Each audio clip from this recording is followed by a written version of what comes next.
3 months ago, everyone with a microphone and a laptop that had any job talking about hockey was telling you James Hagens wasn't good enough. They were all trying to tell you why he was too small, he didn't produce enough points, and why you shouldn't take him in the top 10. Now, the actual NHL players are making their thoughts about James Hagens pretty clear. He is the future of the NHL. More importantly for us, he's the future of the Boston Bruins. The Athletic ran their preseason players poll on all sorts of things, facilities and coaches and front offices and all that.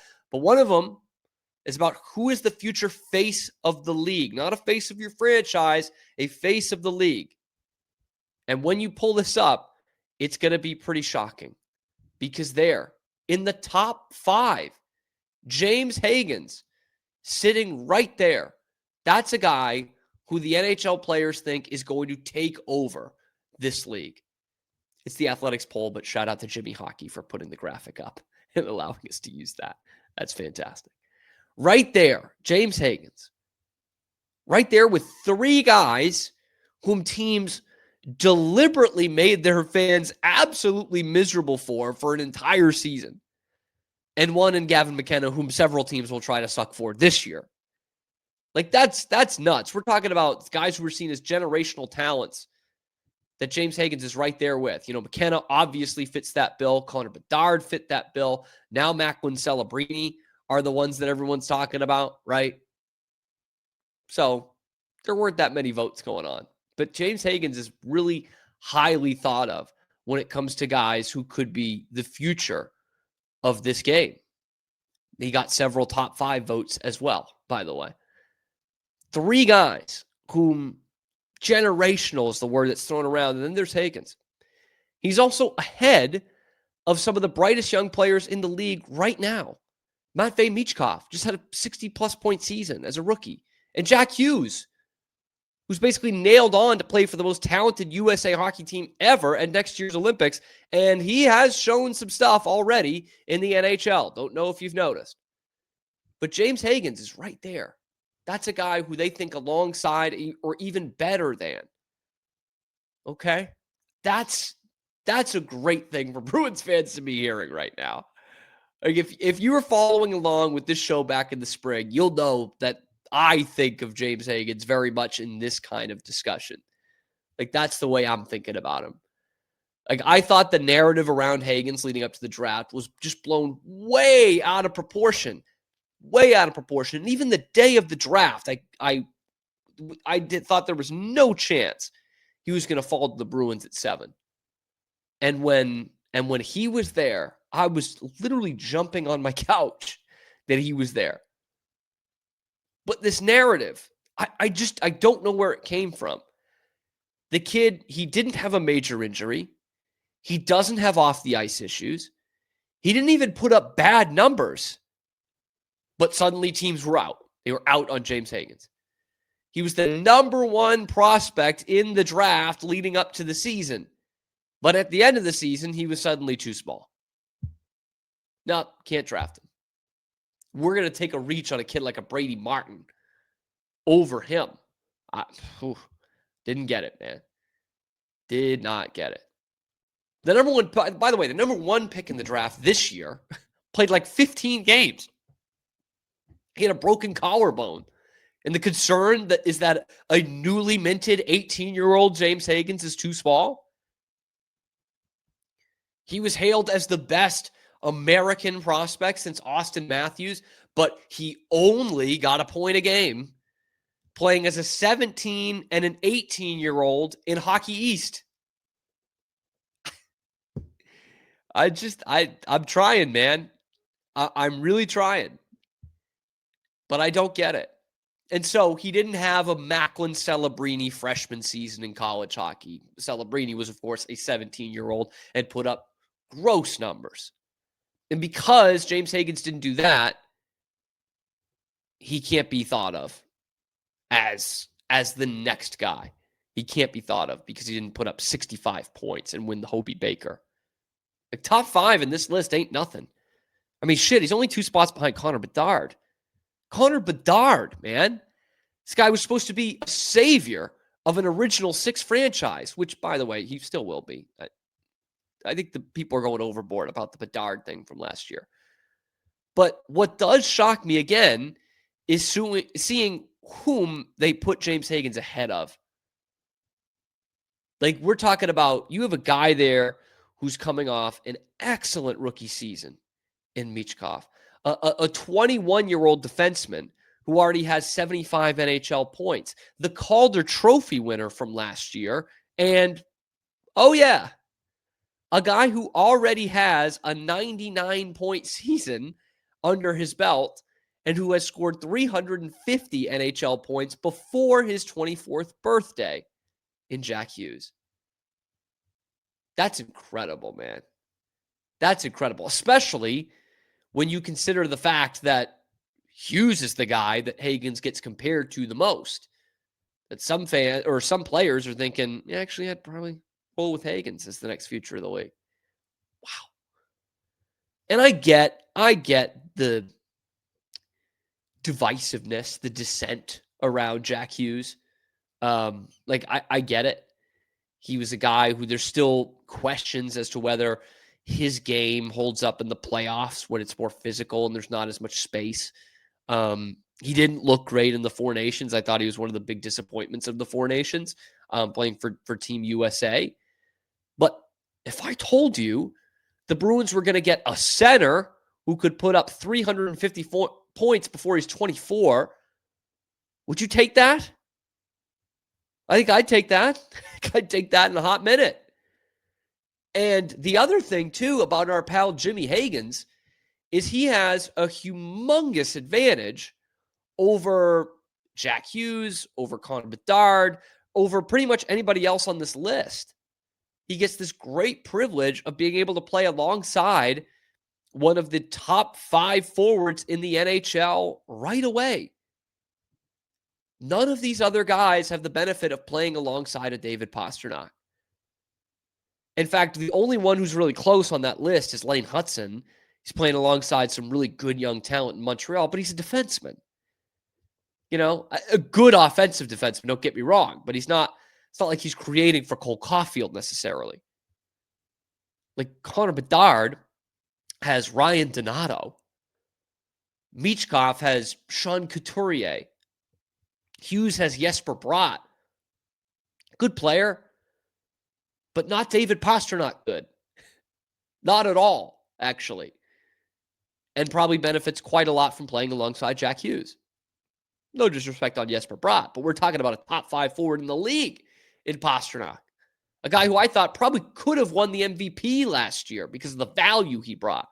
But that's more on the video I did last week, which you guys should check out, where I say that David Pastrnak is a better player right now than Sidney Crosby and Austin Matthews, and back it up with the stats. But we're talking about a position here that Hagens plays that the Bruins have been chasing for years now.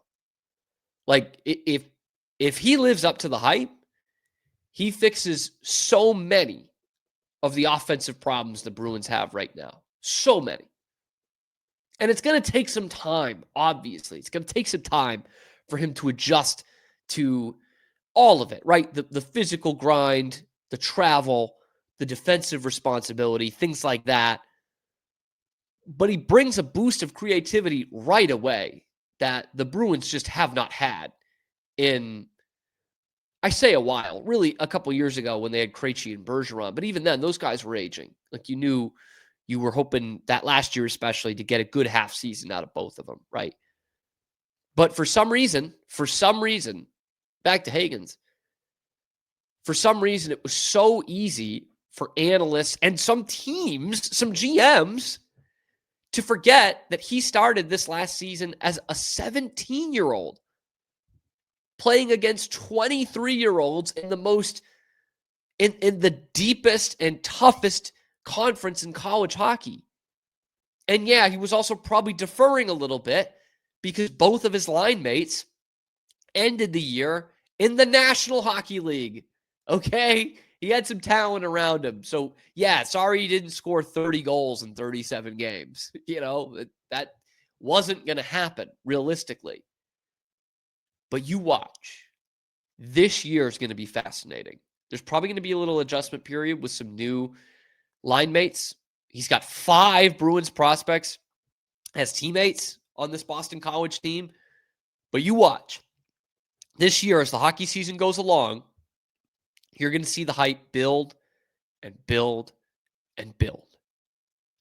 And Bruins fans are just going to get more and more excited as the season goes on. And you best believe that by the time we get to Hockey East tournament and then the national tournament, the chatter is going to be, can James Hagens play in the NHL this year?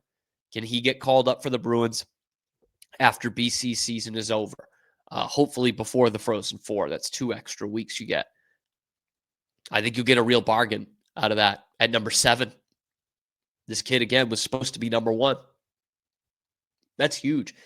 Supposed to be number 1 and no injury, no arrest, no problematic tweets, just 5'11". Plenty of guys playing in the NHL that are 5'11". And he's already added 15 pounds of muscle since being drafted by the Bruins. That's something that is so easily fixable.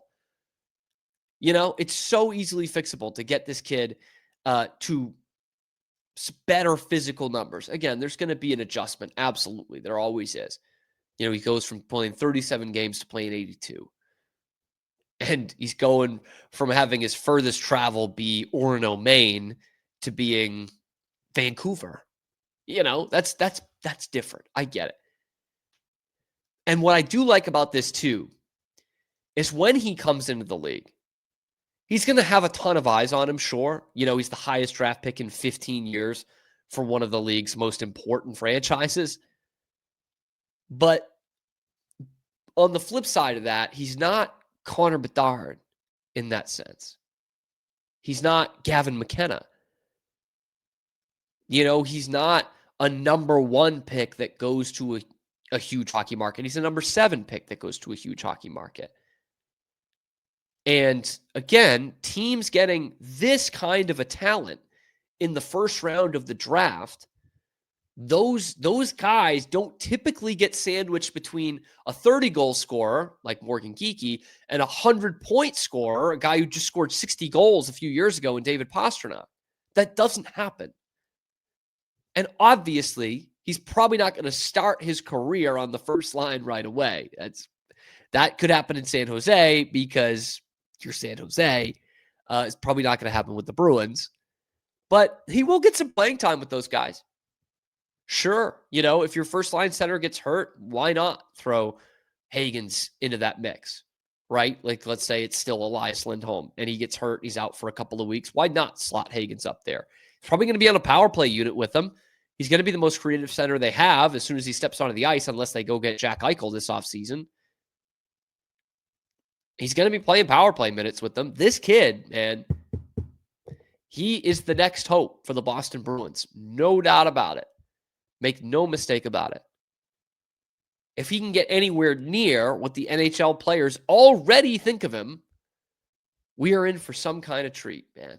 Some kind of treat. And you can all call up Felger and say, I don't give a shit where he went to college. This kid was the best available player at number 7 in the draft. And I think most NHL experts would have told you that. Most of them. But, he plays at BC. Can we stop with the local guys? Yeah. I don't think that's going to be the refrain from Bruins fans or even the abyss that is Boston Sports Talk Radio after his first season or 2. I don't think that's going to be the chatter. Maybe I'm being naive, but I think the vibes are going to be very, very high around this kid. And I can't wait, man. I can't wait. I'm no BC fan, but I'll be watching a ton of Boston College hockey coming up this season. Probably get to a couple of games as well and see what this kid can do. Like, I am so excited to see the kind of season he's going to put up this year, the growth in his game, and hopefully, again, knock on wood, hopefully, we see him for a couple of games at the end of the season, the same way we did with Charlie McAvoy in 2017. He was playing playoff games back in 2017, hit the ground running. We saw it with Ryan Leonard with the Caps last year. Gabe Perreault, his BC teammate, BC line mate, was doing it with the Rangers last year. So I am really excited to see what this kid can do. And if he can get anywhere near face of the league kind of material, I'm in. Like, I'm so far in. And I would love to get one of these beautiful looking new Bruins sweaters and put a little Hagens 10 on the back because I'm that excited. And the NHL players are as well. But are you? Are you excited about James Hagens? Do you think he could be in the running for a future face of the NHL kind of player? Let me know in the comments section below. Then be sure to like the video and subscribe to the channel because we got Bruins talk and Boston sports talk 5 days a week, live on YouTube at noon Eastern time, and then available wherever you get your podcasts as well. I'm your host, Cam Stewart. That's why it's called The Cam Show. Zach Burke is behind the glass, keeping us on the air. Check out the other videos on YouTube, talking a lot of Bruins, but also Red Sox, Patriots, everything else going on in the world of Boston sports.